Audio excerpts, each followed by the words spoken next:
ಶ್ರೀಗುರುಭ್ಯೋ ನಮಃ ಪರಮಗುರುಭ್ಯೋ ನಮಃ. ಶ್ರೀಮದಾನಂದತೀರ್ಥಭಗವತ್ಪಾದಾಚಾರ್ಯಗುರುಭ್ಯೋ ನಮಃ.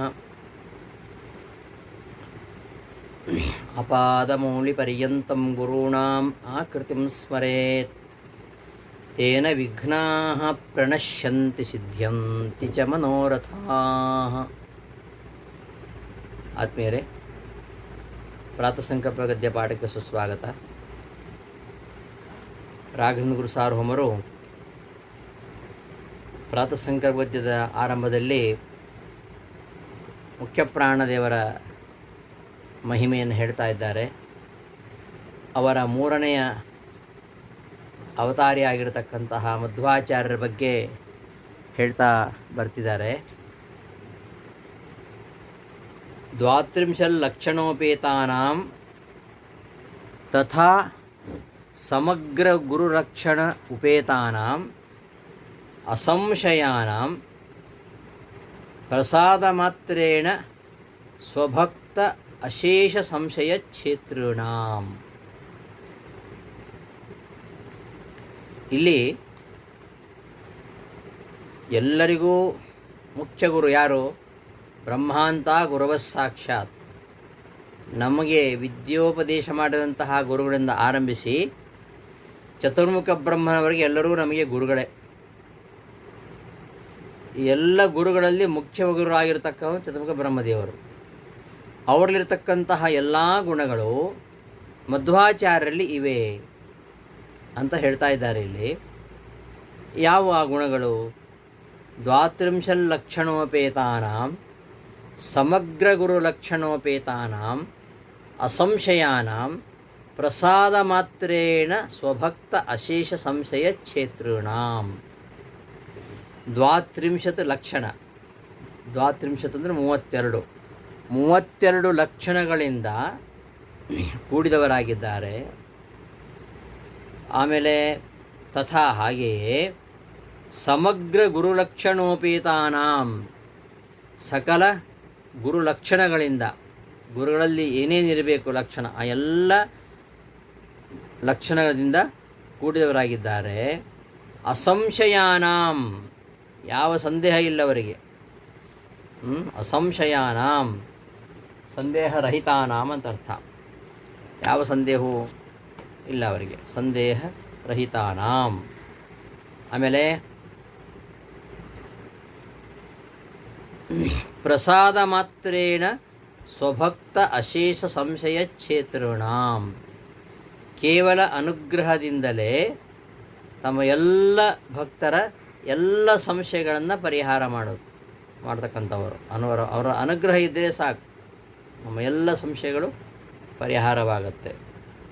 ಅಂತಹ ಶ್ರೀಮದಾನಂದ ತೀರ್ಥರ ಅಂತ ಈ ಗದ್ಯದಲ್ಲಿ ಹೇಳ್ತಿದ್ದಾರೆ.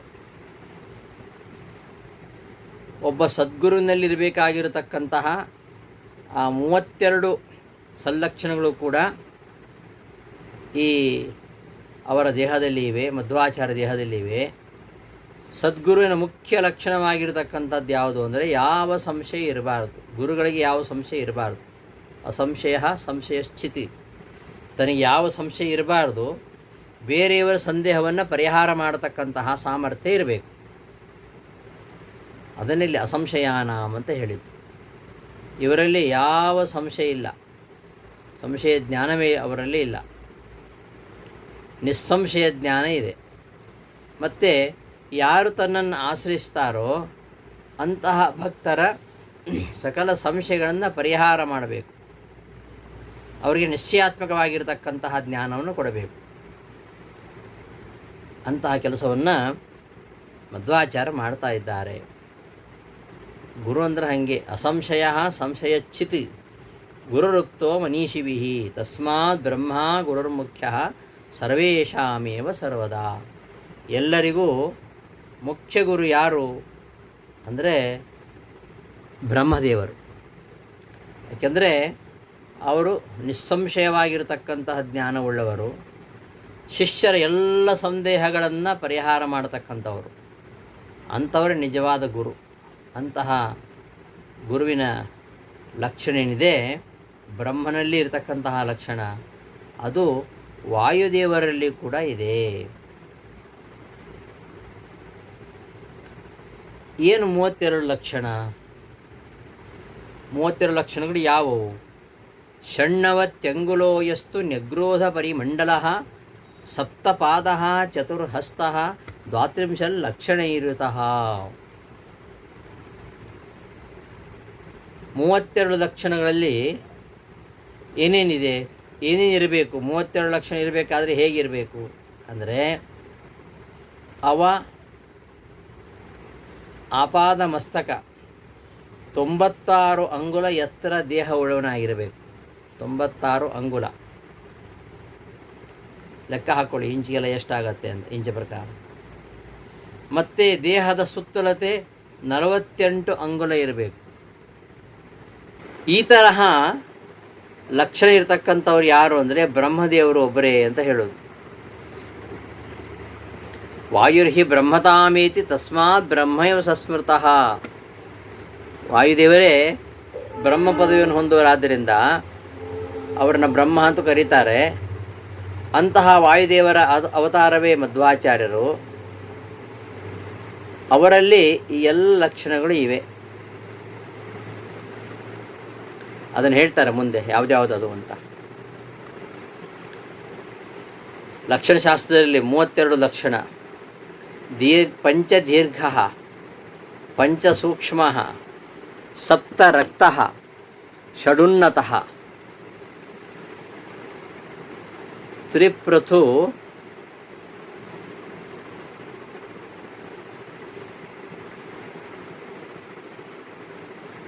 ಪಂಚದೀರ್ಘ. ಈ 5 ದೀರ್ಘವಾಗಿರಬೇಕು. ಯಾವುದು?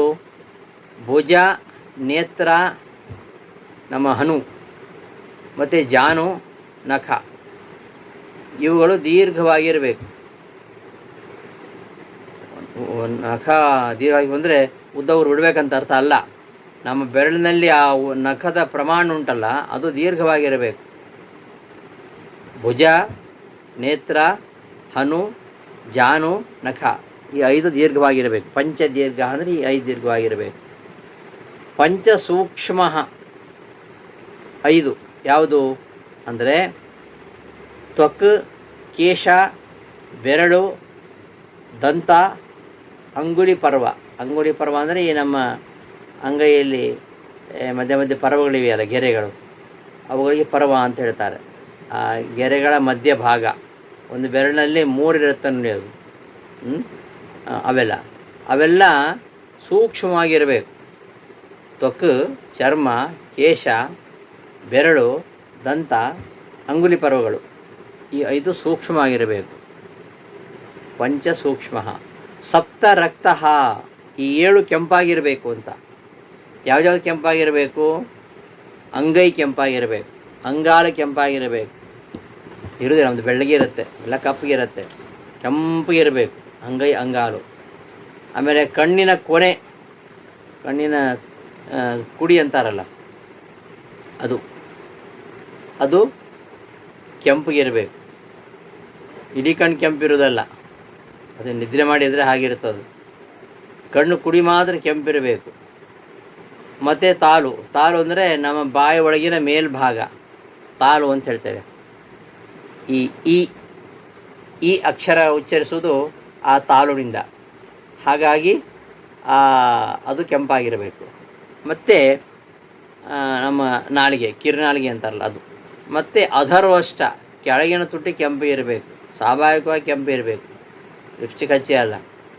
ಮತ್ತು ನಖ, ಕೈ ಉಗುರು, ಇವೆಲ್ಲ 7 ಕೆಂಪಗಿರಬೇಕು. ಇದು ಪಂಚಲಕ್ಷಣ, 32 ಲಕ್ಷಣಗಳಲ್ಲಿ ಒಂದು. ಇನ್ನು ಕೆಲವು ಷಡುನ್ನತಃ, ಈ 6 ಉನ್ನತವಾಗಿರಬೇಕು, ತುಂಬಿಕೊಂಡಿರಬೇಕು. ಯಾವುದ್ಯಾವುದು ಅಂದರೆ ಎದೆ, ಹೊಟ್ಟೆ, ಹಣೆ, ಹೆಗಲು, ಮುಂಗೈ ಮೇಲ್ಭಾಗ, ಮುಖ, ಇವೆಲ್ಲ ಉನ್ನತವಾಗಿ ತುಂಬಿಕೊಂಡು ಎದ್ದಿರಬೇಕು. ಷಡುನ್ನತಃ. ಮತ್ತು ತ್ರಿಪೃಥು, ಈ 3 ಸ್ವಲ್ಪ ಅಗಲವಾಗಿ ಇರಬೇಕು. ಯಾವುದು? ಒಂದು ಹಣೆ ಅಗಲವಾಗಿರಬೇಕು, ಮತ್ತೊಂದು ಸೊಂಟ ಅಗಲವಾಗಿರಬೇಕು, ಮತ್ತು ವಕ್ಷಸ್ಥಲ ಇದು ಅಗಲವಾಗಿರಬೇಕು. ಇದಕ್ಕೆ ಹೇಳ್ತಾರೆ ತ್ರಿಪೃಥು, ಈ ಮೂರು ಅಗಲವಾಗಿರಬೇಕು. ಇನ್ನು ಇವು ಚಿಕ್ಕದಾಗಿರಬೇಕು. ಯಾವುದು ಅಂದರೆ ಮೊಣಕಾಲು ಚಿಪ್ಪು, ಕುತ್ತಿಗೆ ಮತ್ತು ಶಿಶ್ನ ಇವೆಲ್ಲ ಚಿಕ್ಕದಾಗಿರಬೇಕು ಅಂತ. ಇನ್ನು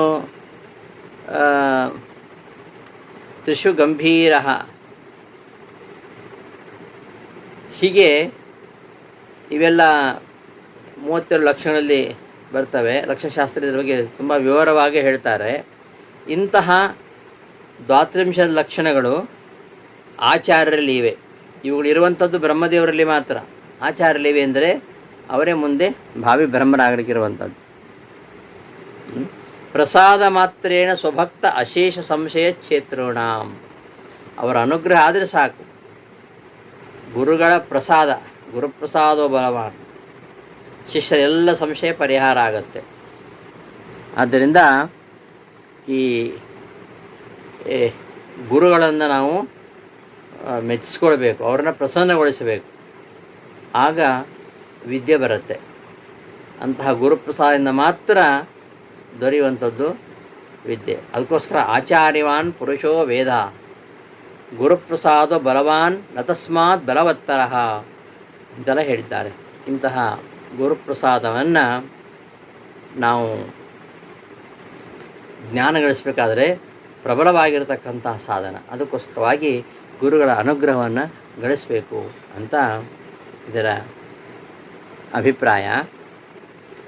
ಪ್ರಣವಾದಿ ಅಶೇಷ ವೈಷ್ಣವ ಮಂತ್ರೋದ್ಧಾರಕಾಣಾಂ ಸರ್ವದಾ ಸರ್ವವೈಷ್ಣವ ಮಂತ್ರ ಜಾಪಕಾನಾಂ ಸಂಸಿದ್ಧ ಸಪ್ತಕೋಟಿ ಮಹಾಮಂತ್ರಾಣಾಂ. ಮಧ್ವಾಚಾರ್ಯ ಬಗ್ಗೆ ಇನ್ನೂ ಹೇಳ್ತಾ ಇದ್ದಾರೆ. ಅವರು ನಿತ್ಯವೂ ಕೂಡ ಯಾವ ಮಂತ್ರಗಳನ್ನು ಜಪಿಸ್ತಾ ಇದ್ದರು ಅಂದರೆ ಪ್ರಣವಾದಿ ಅಶೇಷ ವೈಷ್ಣವ ಮಂತ್ರೋದ್ಧಾರಕಾಣಾಂ. ಓಂಕಾರವೇ ಮೊದಲಾದ ಎಲ್ಲ ವೈಷ್ಣವ ಮಂತ್ರಗಳು, ವಿಷ್ಣು ಪ್ರೀತಿಕರವಾಗಿರತಕ್ಕಂತಹ ಮಂತ್ರಗಳು, ಅವುಗಳನ್ನು ಅವರು ಉದ್ಧಾರ ಮಾಡಿದವರು, ಪ್ರದರ್ಶನ ಮಾಡಿದವರು.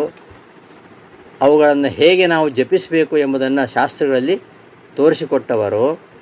ಸರ್ವದಾ ಸರ್ವವೈಷ್ಣವ ಮಂತ್ರ ಜಾಪಕಾನಾಂ, ಯಾವಾಗಲೂ ಕೂಡ ಎಲ್ಲ ವೈಷ್ಣವ ಮಂತ್ರಗಳನ್ನು ಜಪಿಸ್ತಕ್ಕಂಥವರು. ಸಂಸಿದ್ಧ ಸಪ್ತಕೋಟಿ ಮಹಾಮಂತ್ರಾಣಾಂ, 7 ಕೋಟಿ ಮಹಾಮಂತ್ರಗಳ ಸಿದ್ಧಿಯನ್ನು ಪಡೆದವರು. ಇಂತಹ ಶ್ರೀಮದಾನಂದ ತೀರ್ಥರ ಆ ಒಂದು ಈ ರೀತಿಯಲ್ಲಿ ಮಂತ್ರ ಜಪವನ್ನು ಮಾಡ್ತಕ್ಕಂಥವರು ಮಧ್ವಾಚಾರ್ಯರು. ಹಾಗಾಗಿ ಆ ಪರಮಾತ್ಮನ ಅನಂತ ಗುಣಗಳನ್ನು ಇವರು ಧ್ಯಾನಿಸ್ತಾನೆ ಇರ್ತಾರೆ. ಅಂತಹ ಶ್ರೀಮದಾಚಾರ್ಯರ ಅಂತ ಈ ಗದ್ಯದ ಅರ್ಥ. ಪ್ರಣವಾದಿ ಅಶೇಷ ವೈಷ್ಣವ ಮಂತ್ರ ಉದ್ಧಾರಕಾಣಾಂ, ಓಂಕಾರವೇ ಮೊದಲಾದ ಅಶೇಷ ವೈಷ್ಣವ ಮಂತ್ರಗಳನ್ನು ಇವರು ಉದ್ಧಾರ ಮಾಡಿದವರು. ಮತ್ತು ಯಾವಾಗಲೂ ಆ ಸರ್ವವೈಷ್ಣವ ಮಂತ್ರಗಳನ್ನು ಜಪಿಸ್ತಕ್ಕಂಥವರು. ಮತ್ತು ಸಪ್ತಕೋಟಿ ಮಹಾಮಂತ್ರಗಳನ್ನು ಸಿದ್ಧಿಪಡಿಸಿಕೊಂಡವರು ಅಂತಹ ಮಧ್ವಾಚಾರ್ಯರು ಅಂತ ಅವ್ರ ಬಗ್ಗೆ ಹೇಳ್ತಾ ಇದ್ದಾರೆ. ಪ್ರಣವಾದಿ ಅಷ್ಟ ಮಹಾಮಂತ್ರಗಳು, ಅವುಗಳನ್ನು ಜಪಿಸುವ ಕ್ರಮ, ಅದನ್ನು ಆಚರಿಸಬೇಕಾದರೆ ನ್ಯಾಸಾದಿಗಳನ್ನು ಮಾಡಬೇಕು. ಅದೆಲ್ಲವನ್ನು ಕೂಡ ಬಹಳ ವಿವರವಾಗಿ ಶ್ರೀಮದಾಚಾರ್ಯರು ತಂತ್ರಸಾರ ಸಂಗ್ರಹದಲ್ಲಿ ಹೇಳ್ತಾರೆ. ಅದನ್ನು ನಾವು ಅಧ್ಯಯನ ಮಾಡಬೇಕು, ಗುರುಮುಖೇನ ಅಧ್ಯಯನ ಮಾಡಬೇಕು. ಯಾವ್ಯಾವ ಮಂತ್ರಗಳಿವೆ, ಅವುಗಳು ಜಪಿಸುವ ಕ್ರಮ ಹೇಗೆ, ಅವುಗಳ ಅಂಗನ್ಯಾಸ ಕರನ್ಯಾಸಗಳೆಲ್ಲ ಹೇಗೆ, ಆ ಎಲ್ಲ ವಿವರಗಳನ್ನು ತಂತ್ರಸಾರ ಸಂಗ್ರಹದಲ್ಲಿ ಮಧ್ವಾಚಾರ್ಯ ಹೇಳಿದ್ದಾರೆ. ಅವುಗಳನ್ನು ಗುರುಮುಖೇನ ನಾವು ಅಧ್ಯಯನ ಮಾಡಿ ತಿಳ್ಕೊಳ್ಬೇಕು. ಆ ಮಂತ್ರಗಳ ಜಪದಿಂದ ಇಂತಹ ಸಿದ್ಧಿ ಆಗುವುದರಂತಿಲ್ಲ, ಸಾಧಿಸಲಾಗದ ಸಿದ್ಧಿಯೇ ಇಲ್ಲ ಅಂತ ಹೇಳ್ತಾರೆ. ಅಂತಹ ಸಿದ್ಧಿ, ಆ ಮಂತ್ರಗಳ ಸಿದ್ಧಿ ಅವರಿಗಿದೆ. ಪ್ರಣವ ಮಂತ್ರ, ಭೂರ್ಭುವಸ್ವಃ ಮಂತ್ರ, ಅದೇ ವ್ಯಾಹೃತಿ ಅಂತ ಹೇಳ್ತೀವಲ್ಲ, ವ್ಯಾಹೃತಿ ಮಂತ್ರ, ನಾರಾಯಣ ಅಷ್ಟಾಕ್ಷರ ಮಂತ್ರ, ವಾಸುದೇವ ದ್ವಾದಶಾಕ್ಷರ ಮಂತ್ರ, ಗಾಯತ್ರಿ ಮಂತ್ರ, ಮಾತೃಗಾ ಮಂತ್ರ, ಪುರುಷ ಸೂಕ್ತ ಮಂತ್ರ, ವಿಷ್ಣು ಷಡಕ್ಷರ ಮಂತ್ರ. ಹೀಗೆ ತಂತ್ರಸಾರದಲ್ಲಿ ಏನು ಆಚಾರ್ಯರು ಹೇಳಿದ್ದಾರೆ, ತಂತ್ರಸಾರ ಸಂಗ್ರಹದಲ್ಲಿ, ತಂತ್ರಸಾರ ಮೂಲ ಅದು, ಅಲ್ಲಿರ್ತಕ್ಕಂತಹ ವಿಚಾರಗಳನ್ನು ಶ್ರೀಮದಾಚಾರ್ಯರು ತಂತ್ರಸಾರ ಸಂಗ್ರಹದಲ್ಲಿ ಸಂಗ್ರಹಿಸಿದ್ದಾರೆ. ಅಂತಹ ವಾಯುದೇವರು ಆ ವೈಷ್ಣವ ಮಂತ್ರಗಳನ್ನು ಜಪಿಸ್ತಾ ಇರ್ತಾರೆ. ಆ ಒಂದು ಜಪಿಸುವ ಅಧಿಕಾರ ಅದು ವಾಯುದೇವರಿಗೆ ಮಾತ್ರ ಇದೆ ಅಂತ ಇಲ್ಲಿ ಹೇಳ್ತಿದ್ದಾರೆ. ಸರ್ವದಾ ಯಾವಾಗಲೂ ಕೂಡ ಈ ಮಂತ್ರಗಳನ್ನು ಜಪಿಸುವವರು ಸರ್ವದಾ ಸರ್ವ ವೈಷ್ಣವ ಮಂತ್ರ ಜಾಪಕಾನಾಂ, ಯಾವಾಗಲೂ ಸರ್ವಕಾಲದಲ್ಲಿಯೂ ಮಂತ್ರಗಳನ್ನು ಜಪಿಸ್ತಕ್ಕಂಥವರು. ಇದು ಸಾಧ್ಯವಾ? ಯಾವಾಗಲೂ ಮಂತ್ರ ಜಪ ಮಾಡಲಿಕ್ಕೆ ಸಾಧ್ಯನಾ? ಹಾಗೆ ಅಸಂಭಾವಿತ ಅಂತ ನಾವು ಹೇಳಲಿಕ್ಕೆ ಬರಲ್ಲ. ಯಾಕೆಂದರೆ ಅಖಿಲ ವೇದಾಹ ಉದ್ಗೀರ್ಯಂತೇನಿ ಶಂ ಯತಃ ಅಂತ ದಾಸೋತ್ರ ಹೇಳ್ತಾರೆ. ಯಾವಾಗಲೂ ಪರಮಾತ್ಮನ ಆ ರೂಪವನ್ನು ಚಿಂತನೆ ಮಾಡ್ತಾನೇ ಇರ್ತಾರೆ. ಪ್ರತಿ ಕ್ಷಣದಲ್ಲಿಯೂ ಕೂಡ ಅವರು ಪರಮಾತ್ಮನ ಚಿಂತನೆ ಮಾಡ್ತಾ ಇರ್ತಾರೆ. ಹಾಗಾಗಿ ಮಂತ್ರಗಳನ್ನು ಸದಾ ಜಪಿಸ್ತಾರೆ ಅಂತ ಹೇಳುವಂಥದ್ದು ಅಸಂಭಾವಿತ ಏನೂ ಅಲ್ಲ.